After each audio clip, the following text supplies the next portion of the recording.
Semoga orang yang tidak mampu berobat, yang sedang sakit saat ini, segera disembuhkan melalui doa-doa kita bersama. Mari kita gotong royong doa bagi mereka yang tidak punya biaya untuk berobat saat ini.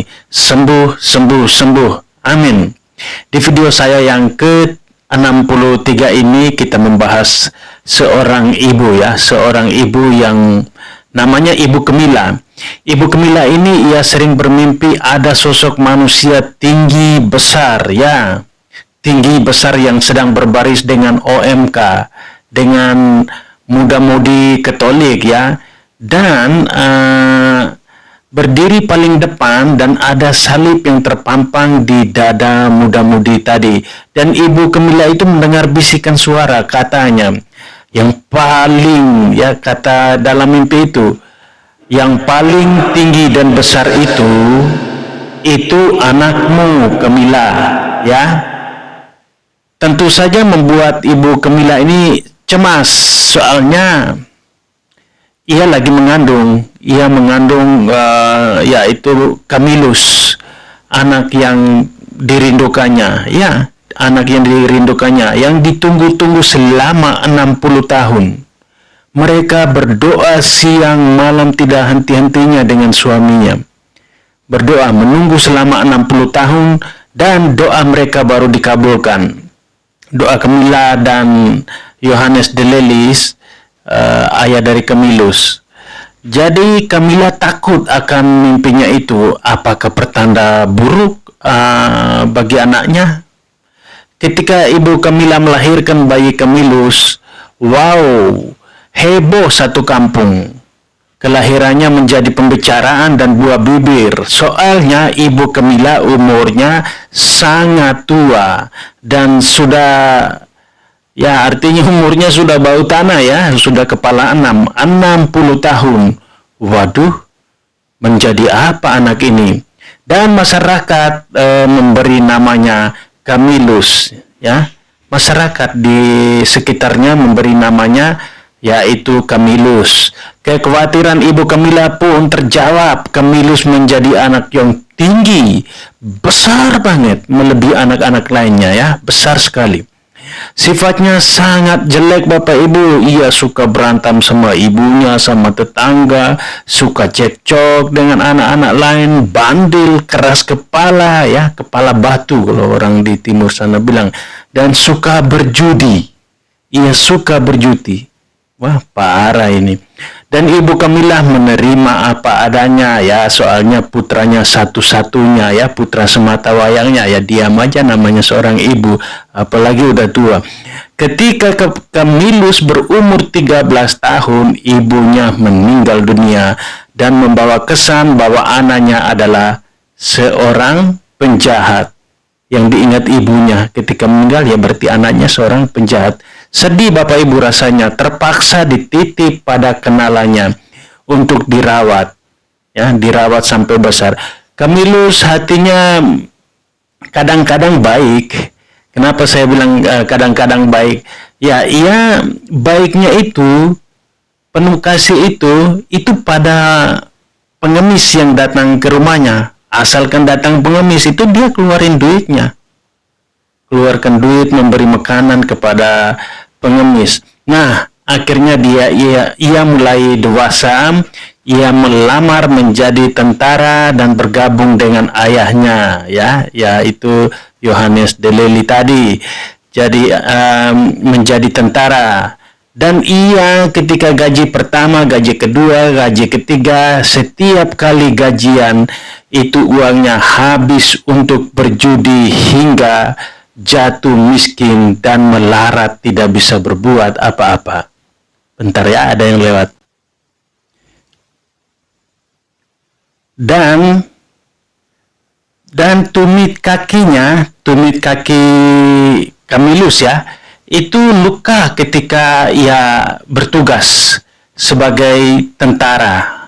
Luka Bapak Ibu ketika ia bertugas sebagai tentara dan sulit disembuhkan lukanya itu. Sangat sulit, bahkan tidak bisa sembuh lagi oleh tim medis sampai akhir hayatnya. Jadi ia dirawat di Rumah Sakit Santo Yakobus ya di Roma. Rumah Sakit Santo Yakobus di Roma, kalau Bapak Ibu pernah dengar ya. Itu dia ditempatkan di ruangan pasien yang tidak ada harapannya lagi. Di situ dia bergabung dengan pasien-pasien yang koma, yang tidak ada harapannya lagi.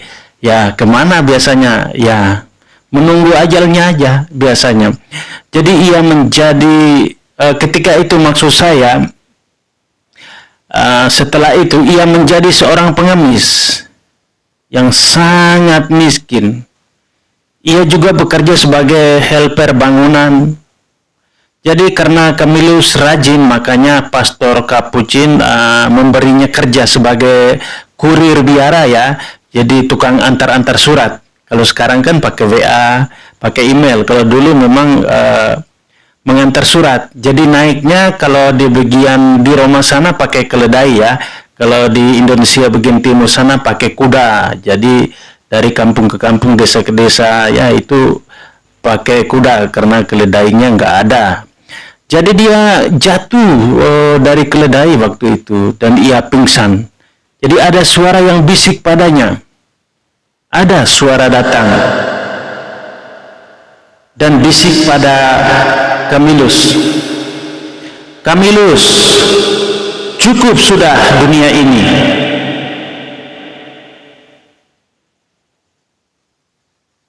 Camillus akhirnya bertobat. Tepuk tangan dulu Bapak Ibu ya. Camillus akhirnya bertobat.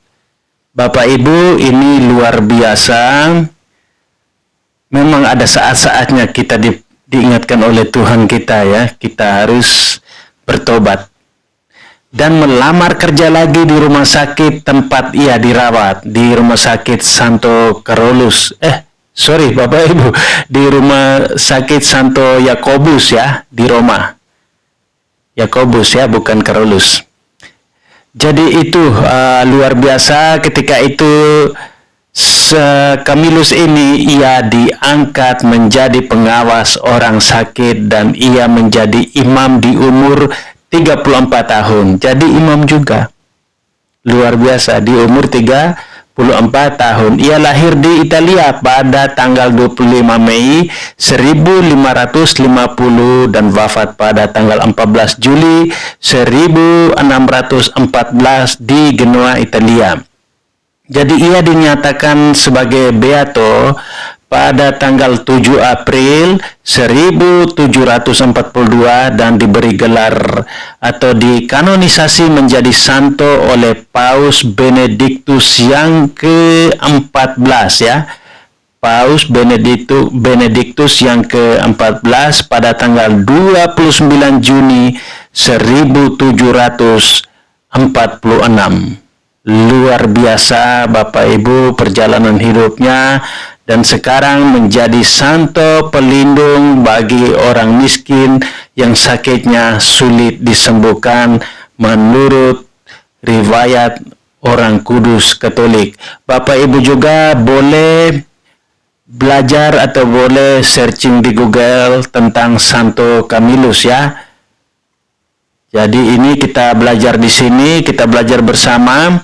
Ini kurang lengkap ya yang saya sampaikan. Silakan bisa lihat sendiri di misalnya di katolik.com atau di riwayat hidup orang kudus Katolik atau di e-Katolik, atau bisa beli buku tentang orang suci yang dijual ya, atau searching di Google. Mungkin sudah banyak yang menceritakan tentang riwayat Santo Camillus. Baik, ini sudah panjang ya, panjang banget ini video, udah kira-kira berapa 20 menit ya, saya belum lihat. Oke, seperti biasa kalau yang bosan atau terlalu banyak tidak mau dengar ya langsung skip, tidak apa-apa. Seperti biasa bantu saya untuk like ya, untuk subscribe ya, like yang ada tulis like. Jadi subscribe yang ada tulis subscribe. Dan di sebelah kanan itu ada loncengnya, kalian tekan paling atas supaya video-video saya yang terbaru nanti kalianlah orang yang bisa mendapatkannya. Kalau merasa berguna video ini, bagi ke teman kalian, bagi ke siapa saja yang ingin menonton kisah dari Santo Camillus, maksudnya ya, dari Santo Camillus. Baik, kita seperti biasa bersama Tuhan kita Yesus Kristus, kita undang agar hadir di tengah-tengah kita ini untuk mendengarkan doa kita dan doa kita bersama dengan Santo Camillus. Mari kita berdoa. Dalam nama Bapa dan Putra dan Roh Kudus. Amin. Oh Santo Camillus, pelindung orang miskin yang sakitnya sulit disembuhkan dan tidak ada harapannya lagi. Engkau hadir di dunia ini berkat kesalehan dan ketekunan Ibu Camilla yang memohon kepada Tuhan secara terus-menerus hingga mengandung dan melahirkan engkau, yang dimuliakan Allah di usia 60 tahun. Engkau tumbuh dewasa menjadi anak yang keras kepala, suka cekcok dan berjudi. Terjawablah kekhawatiran Ibu Camilla. Di usiamu yang ke-13 tahun, Bunda Camilla meninggal dunia dan membawa kesan bahwa engkau adalah anak nakal. Engkau menghabiskan uang hasil gaji dari tentara hanya untuk main judi. Engkau mendapatkan luka di bagian tumit kaki kananmu dan tidak bisa diobati lagi di rumah sakit sampai akhir hayatmu. Engkau ditempatkan di ruangan pasien yang tidak bisa disembuhkan dan tidak ada harapannya lagi. Engkau jatuh miskin dan menjadi pengemis kuli bangunan, pengantar surat. Akhirnya engkau bertobat dan diangkat menjadi pengawas orang sakit dan menjadi imam. Engkau wafat menjadi pelindung bagi kami orang miskin yang sakitnya sulit disembuhkan dan tidak ada harapannya lagi. Saat ini saya mendoakan saudara-saudara saya mendoakan orang tua saya mendoakan adik kakak saya, keluarga terdekat saya yang sedang sakit keras dan tidak ada obatnya. Membuat kami bingung dan putus asa. Kami tidak mengerti dengan sakit yang diderita saudara kami ini. Mohonkanlah kepada Tuhan Yesus Kristus agar sakit dan penyakit bisa disembuhkan melalui doa darimu. Oh Santo Camillus yang penuh kasih dan dimuliakan Allah, ajarilah kami agar segera bertobat seperti engkau yang menerima bisikan ketika jatuh dari keledai. Ajarilah kami agar bisa menolong sesama yang miskin, menderita, dan orang sakit. Doakanlah juga bagi perawat, dokter agar selalu sehat dan panjang umur. Demi Kristus Tuhan kami. Amin. Dalam nama Bapa dan Putra dan Roh Kudus. Amin.